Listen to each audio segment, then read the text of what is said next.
goes back to like knowing yourself. So like, you know, as adults, there's things, you know what I'm saying? Like there's things that we know are not good for us. And like we should be able to have those self-checks. Like, you know, if I'm, and it could be a TV show, you know what I'm saying? Like to me, and this might be where I'm biased and I get defensive. Like that whole conversation about, you know, any bad thing that happens while he played video games.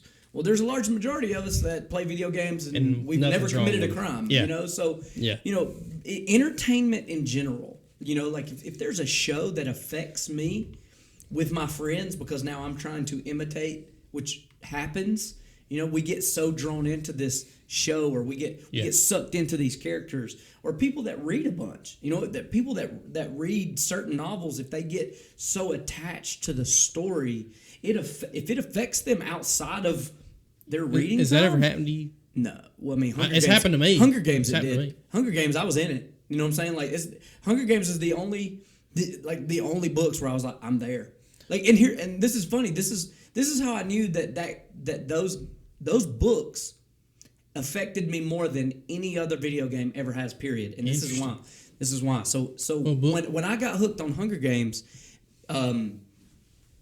the third one was about to release, and so my buddy was like, dude, you got to read them because they're that good. And he's like, I hate to read, and I read them. Couldn't stop. I read one in like 2 days. I read the second one in like 3 days.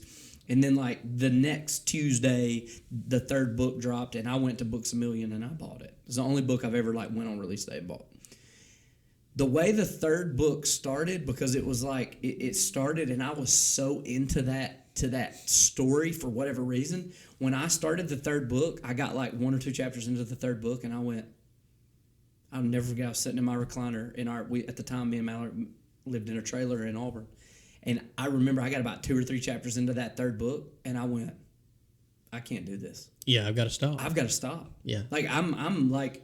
The self-awareness. I'm emotionally attached, and it's really hard for Katniss Everdeen right now, and I cannot do it, okay?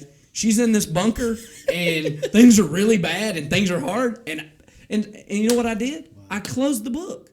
I walked away. I came back to it like 2 weeks later, you know, coached myself, like, Derek, this is a book. Like, you know what I'm saying? Like, this is not it's a real. Fictional story. This is fictional. This is all made up.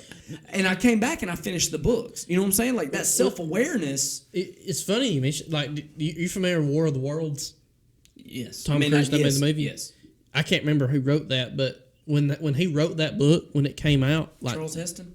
I don't know. I just made that Yeah, Orson Welles did. Yeah. Orson Welles, yeah. Anyway, when that book came out, people literally lost their minds. Right. Like, thought that the aliens were going to take over. Not the book. You're talking about when the radio show came. Correct. Yeah, I'm sorry. Yeah, but again, correct. that's entertainment.